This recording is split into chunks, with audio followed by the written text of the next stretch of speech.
And we're off. Hi, everyone. Welcome back. It's the day after the Miami Dolphins' disappointing, frustrating loss. And Chris Perkins from the South Florida Sun Sentinel is here to join me and discuss and do the postmortem, the aftermath, the day after the Dolphins' 27-24 loss against the Carolina Panthers. Are there any more signs of optimism, encouragement a day after than there was, I don't know, a couple of hours after the game? No. Jalen Phillips informs me that they are not a dumpster fire. So there's that. I mean, look, there are small reasons for encouragement, right? Patrick Paul, special teams are improving, they're creating turnovers, but as you know, when you blow a 17 to nothing lead against Carolina, there's no, you shouldn't even be talking about the positives from that. No. And yeah, there's a lot to cover. I didn't speak to you after the game. Of course, I did the live All Dolphins podcast. You did your thing wherever that was. I don't know. Somewhere. Yeah, Yeah, somewhere. We won't mention somewhere. it. All right. Let's start with this. I mean, there are again a lot of different directions we're going to go. Oh, before I do that, please like, subscribe, share, comment, all that good stuff. Check out the written content at Miami Dolphins on SI.com, always for free. Check out Perk's fine work at sunsentinel.com. Okay, some debate. 4th and 17 from the 15-yard line. At that time, there was like a minute 31 when Tua was sacked on third down. Go ahead. You punt, or you go for it. I go for it. And the reason why I go for it is because I would rather have the game in the hands of Tua and Devon Chan and Jalen Waddle and Darren Waller than that defense, which can't stop the run. Jack Jones had committed a penalty, had a penalty flag mysteriously picked up, and then commits another penalty on third down, right? So, look, the DBs have not been as bad as I thought they would be this season, but I would still rather have the game in the hands of Tua on 4th and 17 on your own 15-yard line. I know the chances of converting are very slim, right? But I just feel better about having the game in Tua's hands than in the defense's hands. Do we though at that time of the game? And you can check what I wrote on Miami Dolphins on SI.com about late game failures and Tua's part in it. And no, this is not let's blame everything on Tua episode. It's not that, but he's the highest paid player on the roster for a reason. And this now 3 games this season where the Dolphins had the ball with a chance to go take the lead in the game or at the very least tie, and they've come up short every single solitary time. And I did the research because that's what I do. That's how I roll. In 2024, NFL teams went for it on 4th and 16 or longer. That's how the stat is broken down. 17 times. Wow. 0 for 17. Yeah. In 2025, it's happened twice. Minnesota Vikings failed, and there was actually, lo and behold, one successful. It was 4th and 16, and ironically, the team that converted the 4th and 16 was the Carolina Panthers. Wow. Against Arizona in week 2. But so the odds not there, because I can see the argument both ways, because my thought at first was like, there's no way you can go for it because you're not getting it. First of all, you've had 3 tries and you've lost 7 yards. So why would all of a sudden would you go for it 17? And this is a part where I would tell you,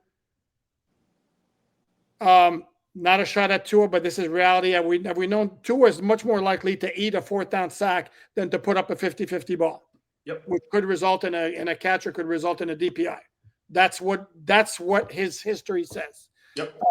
And the argument was made to me is like, well, you go for it. If you don't get it, you one way or the other, you have to stop Carolina on the 3 and out. You don't get it. Hold on. One way or the other, even if you go for it and don't get it, or you punt, one way or the other, you have to stop Carolina on a 3 and out, or you lose. We agreed on that? Yes. Okay. If you go for it and miss, you do the 3 and out.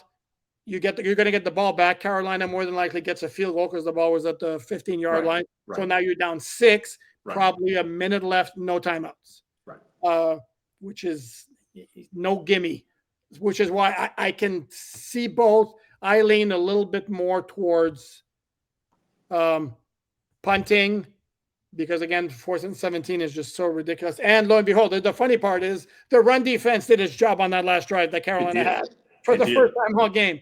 Held Rico Dowdle to 502 games, and then Jack Jones decided to try the very unusual strategy of grabbing a guy's jersey in the middle of the field. I don't know if that's ever worked for him, but wow, that was blatant. Yeah. That was some work there. So anyway, that's my 2 cents on it. I don't have an issue with yours. I don't think this is a black and white situation. And I get the defense had been so bad that you don't want to, put the game in their hands. I totally get it. More often than not, to me, it's always let the offense dictate it because of the way the rules are in the NFL. Right. To me, what was more problematic was that entire sequence on that last drive on the first down where Jalen Waddle's totally blanketed when Tua tries to hit him. That's an incompletion. Second down, Tua gets his footwork all messed up, overthrows Waddle. And on third down, I rewatched the game for that particular sequence, and he's got Devon Achane leaking out of the backfield as the pressure is getting to him, and that's an easy dump off to him that would have gained 4 yards, 5 yards. If he makes, there's one cornerback in the way. If he makes a miss, you're looking 15, 16 yards. That, to me, that was a missed throw on Tua. But maybe it's because I'm a Tua hater. I can hear it coming now, so I'll save you guys the trouble. Go ahead. Yeah, it's a no-win situation, figuratively and literally, right? That 4th and 17, right. That's good research on your part. Very good research. The chances of getting it, you probably have a better chance of getting a pass interference than completing the pass, but whatever. I don't think there's a wrong answer. There's a preference, but I don't think there's a wrong answer there. I would almost line up Darren Waller wide to the right and throw it up near the sideline to him and say, dude, go do your thing and take your chances on a contested catch or a DPI at that point.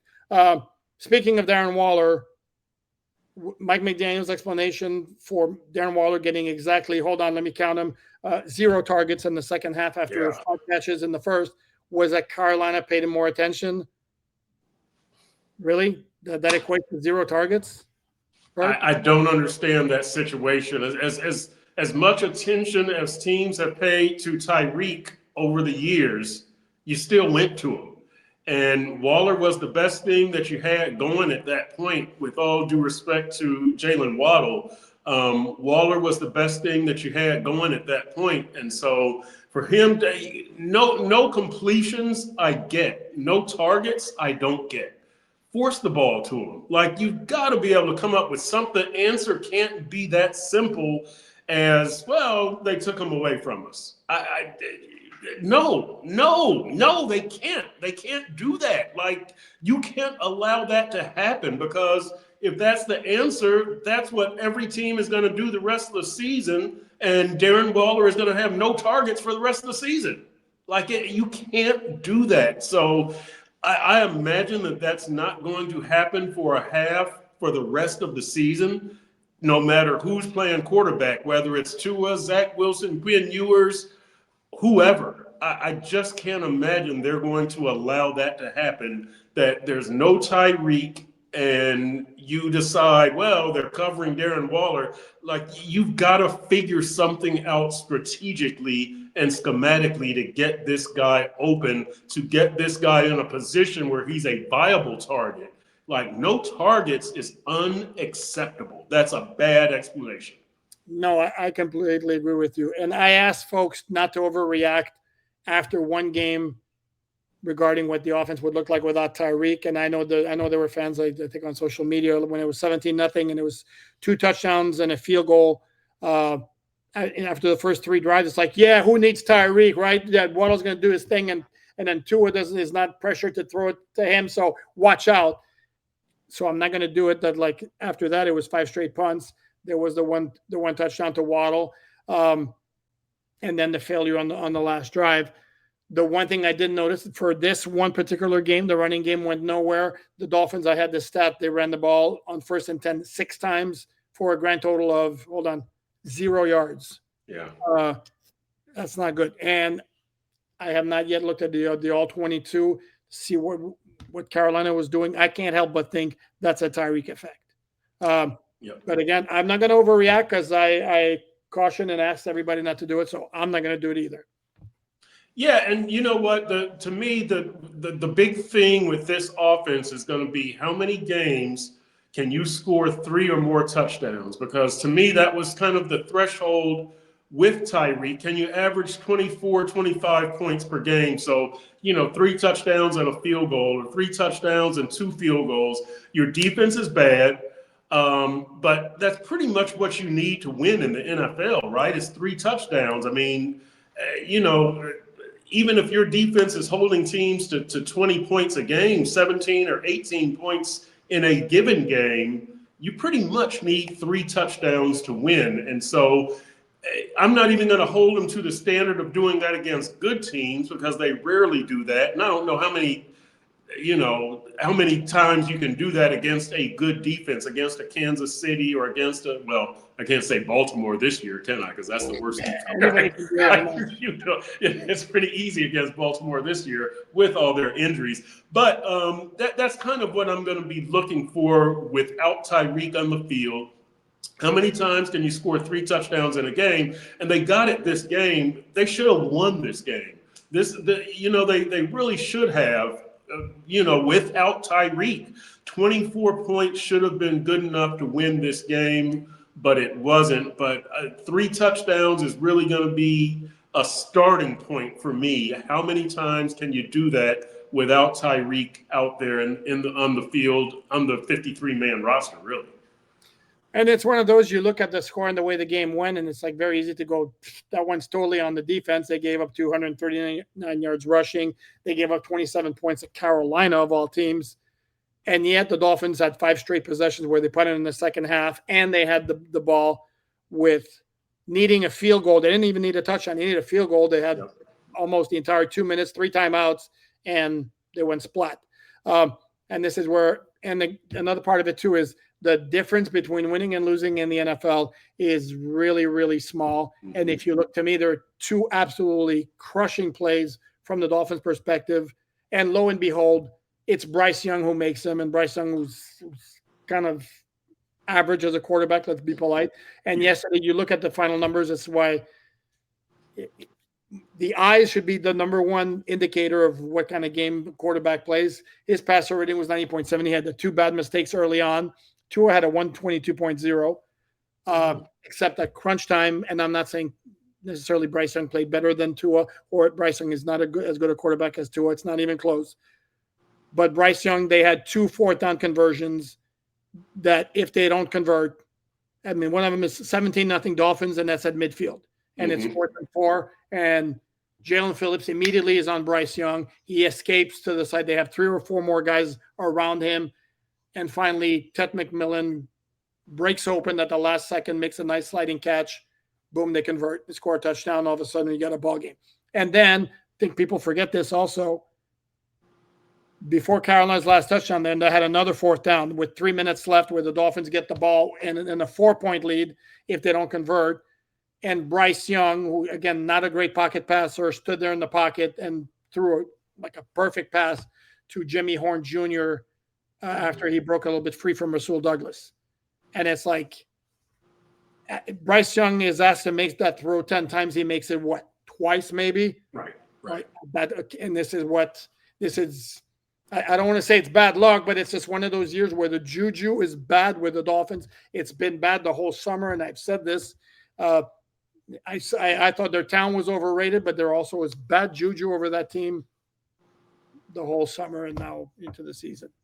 I overrated their talent. I will be. Yes, you did, Mr. Front Seven. Sorry, go ahead. Yeah, that is me. I was Mr. Front Seven.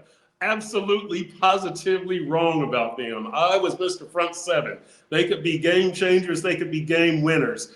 And the margin for error, as you say, is so small in the NFL. And so Jalen Phillips, you've got to put Bryce Young on the ground or else bad is going to happen. You can't trust that secondary.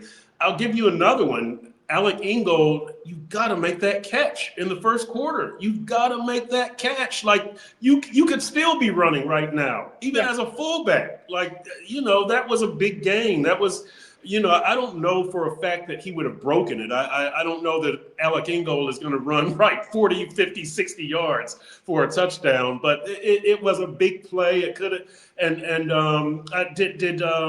they ran that play later with a tight end, didn't they, with Tanner Connor, and he caught the ball on the sideline, I think. But yes, he did. Yes. Yeah, but those types of things, you don't get Bryce Young on the ground, or you don't catch that pass, and sure enough, it's probably going to compound into missed opportunity after missed opportunity after missed opportunity, small margin for error, and there you go. You blow a 17-0 lead, and you lose a game that you should have won. This team has got to tighten up. Like, they can't make mistakes like that.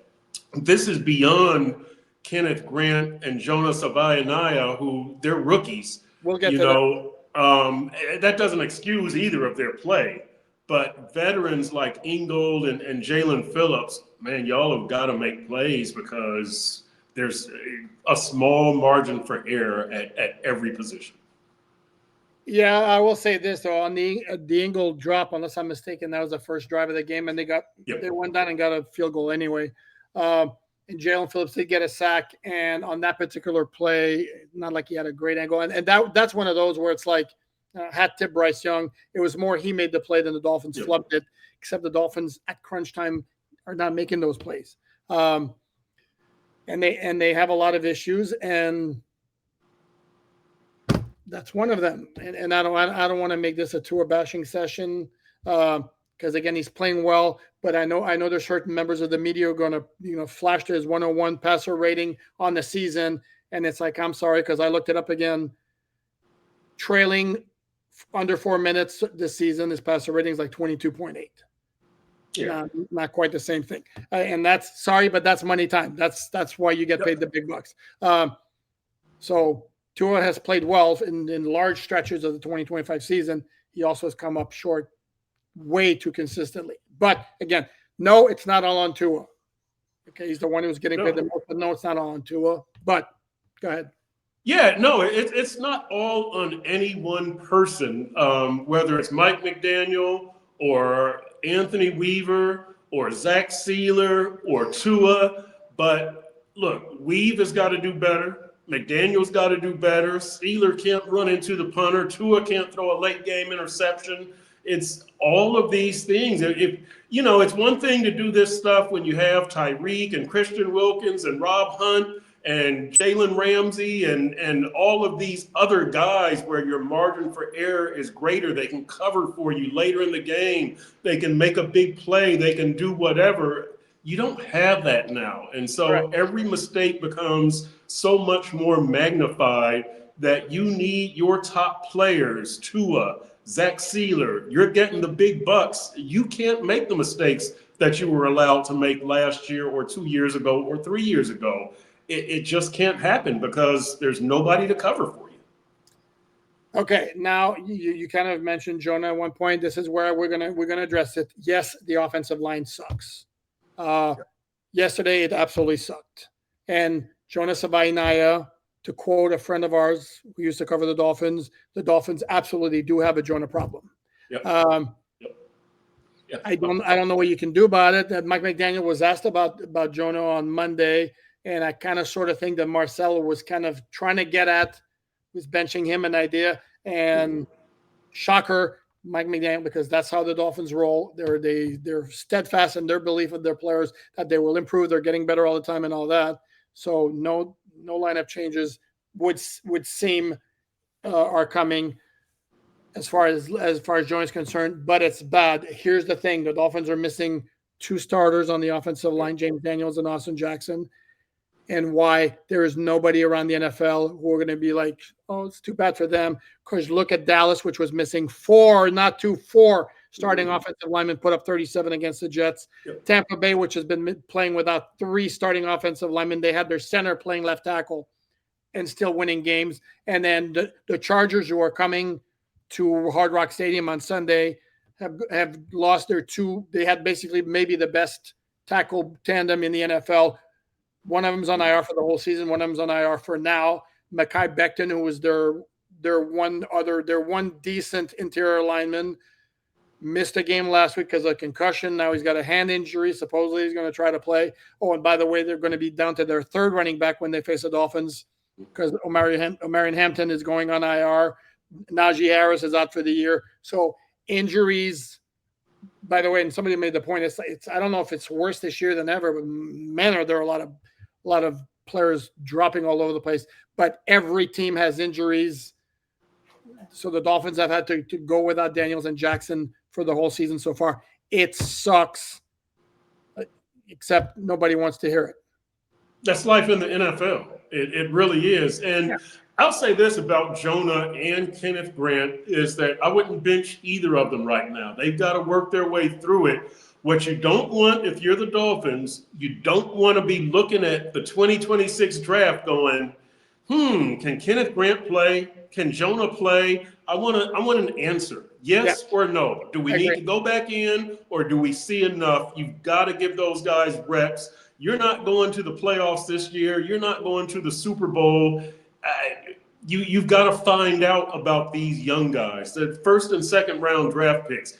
I don't like that the Dolphins turned a 8-player draft into a 2-player draft by trading out of the third and fourth rounds. And so your draftees were in the first and second round, and now you're going to the fifth round. Fifth, sixth, and seventh rounders are not going to contribute as rookies usually.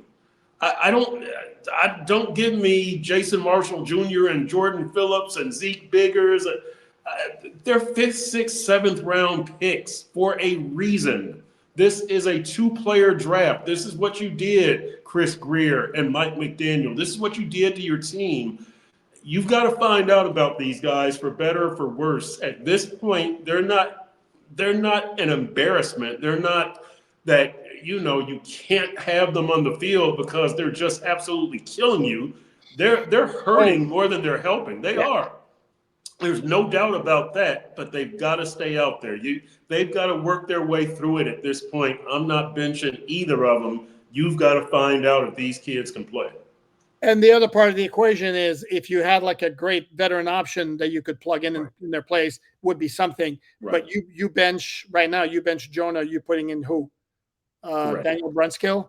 Yeah. You bench Kenneth Grant's part of a rotation, and he's getting in the game against Carolina, he got the second most snaps behind Zach Sealer, but Sealer got by far the most. And then it was pretty even between Jordan Phillips, Kenneth Grant, Benito Jones, and Matthew Butler. I don't like correcting you, but just to be fair, because you said they turned an 8-player draft into a 2-player draft. Had they not made the move up to Jonah, because you're dismissing everything from the 4th round up, then they would have had 4 players, 1, 2, 3, and 4, not 8 either. So they turned it from. That's true. You're right. And also, as Barry Jackson pointed out in a column that he did, it's nothing that we haven't said before, is the Dolphins' track record when they trade up in the draft in a round is absolutely abominable. I mean, other than Xavier, Xavier Howard in 2016, that worked out, but Lee Meikenberg didn't work out. Jonah right now is not working out. And I forget the other ones, but it's really, really, really bad. Oh, Jalen Wright, they traded a future 3rd-round pick to get Jalen Wright in the 4th round in 2024. Yeah, 2024.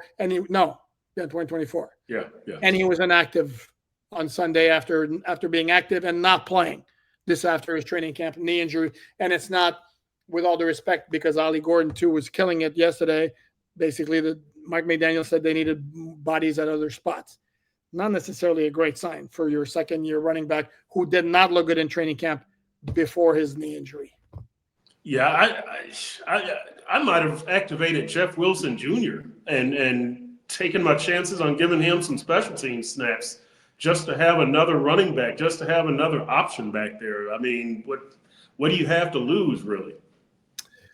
No, but they do have, as I mentioned, they do have a Jonah problem because it's they do. Really. Here's the thing with Jonah and Kenneth Grant. I don't know what Jonah does well, but he's not doing it.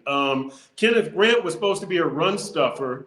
It's as simple as double teaming him, and you just move him out of the way, and it's not a problem. I don't know how he does on one-on-one blocks, but if you put two people on him, he's gone. And like a big part of your job as a run stuffer is to be tough to move. Like, you can't move me even with two human beings. I'm going to create a problem, and I'm going to clog this gap. I'm going to do my job. Kenneth Grant has a long way to go before he can do his job. And Jonah, I don't see him effectively run blocking or pass blocking consistently. In spots, yes. I don't even know that they pull him. I can't recall him pulling very often, but I just don't know what Jonah has done well to this point. I don't see anything, but again, I still would not bench him. He's more negative than positive, but I would not bench him. You got to find out if the kid can play. I agree. On the topic of the offensive line, this is where I mentioned that this week the Dolphins have, and we mentioned James Daniels and Austin Jackson before, both of them eligible to come off IR. Andrew Meyer was eligible to come off IR last week. Lee Meikenberg was eligible to come off PUP last week. Mike McDaniel asked today if this week is the week for any of the four. He's not only did he say no, he said it'll be several weeks. So the cavalry is not coming when it comes to the offensive line. This is who they have. You're going to look around at the free agent market. I haven't looked lately. I can't imagine there are a whole lot of very appealing options out there. So this is basically who the Dolphins are going to roll with. And let me say this, Poop. I wrote the column today that I don't think Mike McDaniel should be back next season. I was going to get to that part. Go ahead. Okay. Go ahead. Introduce. Okay. I've ruined it already, right? I know. Pretend you didn't hear the last 10 seconds of this. By the way, my man Perk over here wrote an eye-opening column for the Sun Sentinel at sunsentinel.com that I encourage you to check out, basically suggesting what he would like to see happen with Mike McDaniel. Perk, what was it about? What would you like to tell us about it? Oh, funny that you asked, Poop. Yeah, I said that you need to get out the broom for Mike McDaniel, Chris Greer, and Tua. And it wasn't a knee-jerk reaction to them blowing a 17-0 lead at Carolina. This is cumulative. And when you talk about the offensive line situation, how the heck did you get in this situation? Like, it's mismanagement. It's mismanagement of resources. You shouldn't be in this situation. Even as you transition from winning with vets and free agents to winning with youth and draftees, you should still have better depth at a lot of these positions. Offensive line, defensive line. You should have been better in the secondary going into training camp.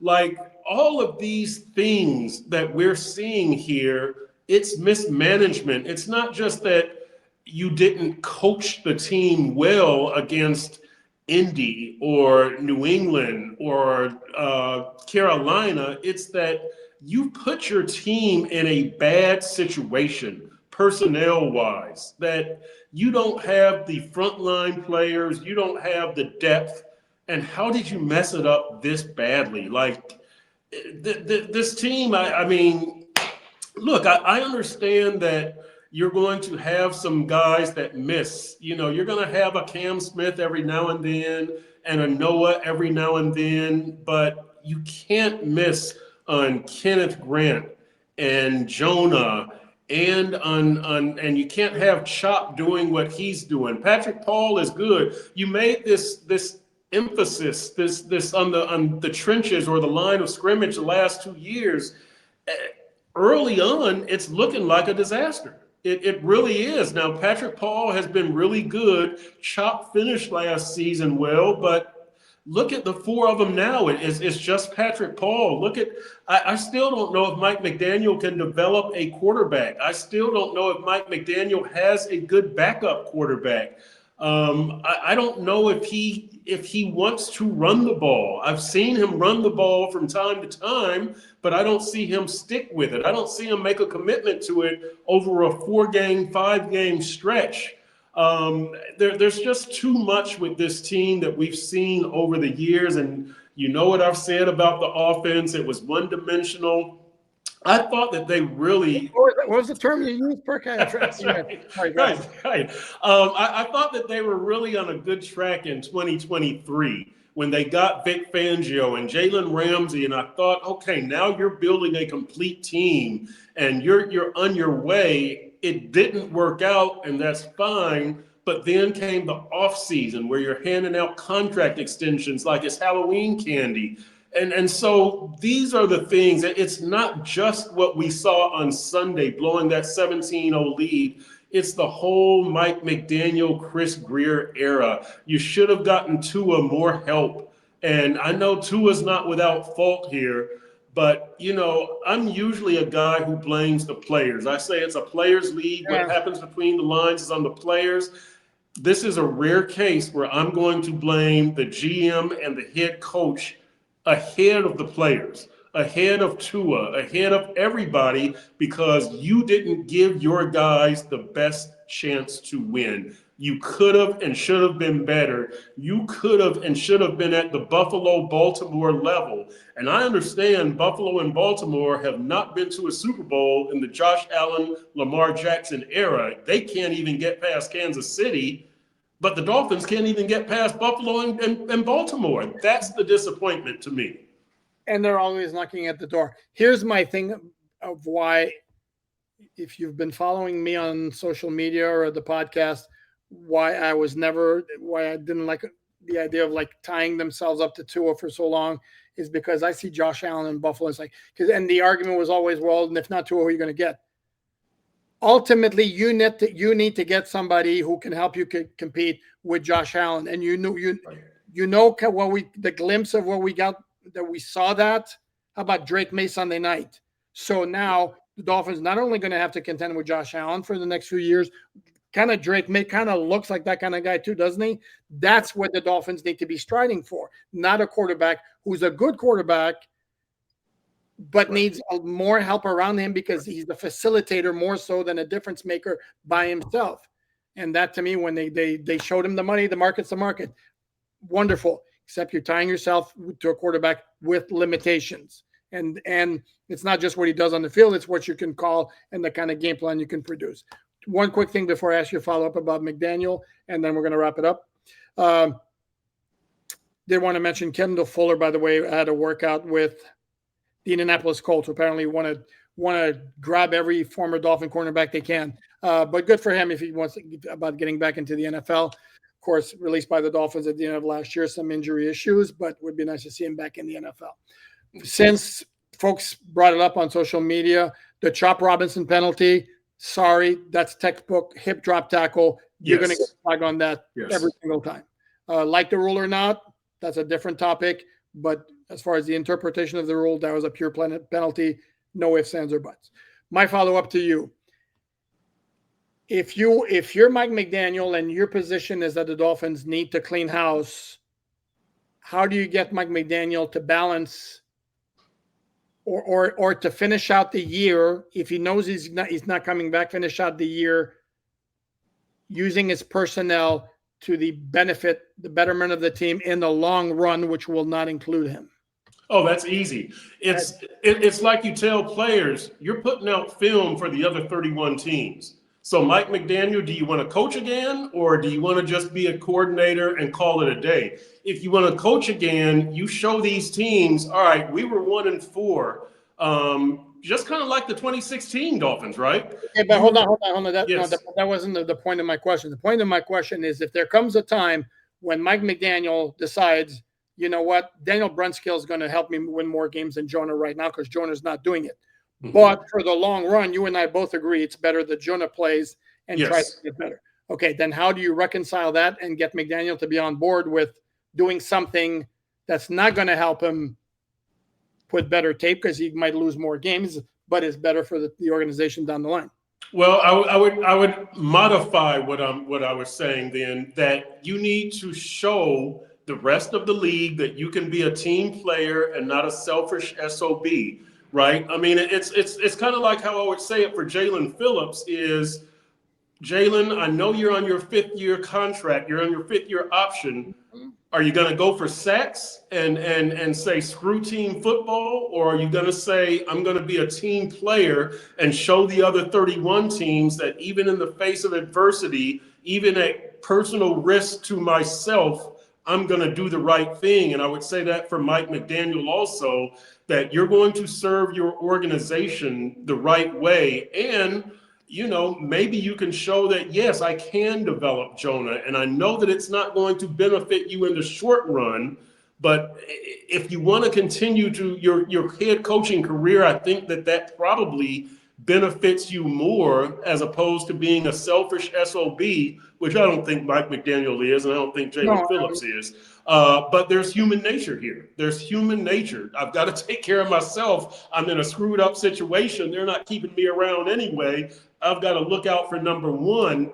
But I think in this case, there's a bigger picture in looking out for number one. And that's if I want to be a head coach later down the line, maybe the Chargers will see this and appreciate it, or the Houston Texans or whoever. That's what I would say. Okay, and I'm going to go on record as saying if the decision has been made as an organization that you're moving on from everybody, I would say I would just, to me, I think it would be the better play. Make the change in season, get somebody in there who has the possibility of turning his interim title into a full-time title and will be working solely on the development of the player, as opposed to a head coach who might have his future in mind, while understanding that they're not selfish or SOBs, but they're human. I mean, so. Yeah. And I would say this very quickly that, I think for Steve Ross, that, you've got to figure out at what point do the players tune out Mike McDaniel. That's when you make the change. The players will always like Mike. I think the players will always respect Mike, but they aren't always going to listen to Mike. It's been 3+ years, and I think at some point they're going to say, what this man has been telling me is not working. He can't get me to the playoffs. He can't get me a playoff victory. He can't get me to beat the good teams. I'm tuning him out. At that point, Steve Ross has to make a change, because then you're just spinning your wheels. If the players are still listening to Mike, you can keep Mike in there for another 5 weeks, 6 weeks, 10 weeks. But if they start tuning him out, that's when it's diminishing returns, and you've got to make the change. Yep, with you on that one. I think that's going to wrap it up. We've covered a lot of ground here on the day after this latest Miami Dolphins loss. Remember, in 2016, the Dolphins were 1-4, and they made the playoffs. Yep. They also were 1-4 in 2021. Fell all the way down to 1-7, won 7 in a row, got to 8-7, and were in playoff contention until they got spanked by Tennessee. And they also, they were now 1-4. They were 0-5 in 2019 before they made a second half run.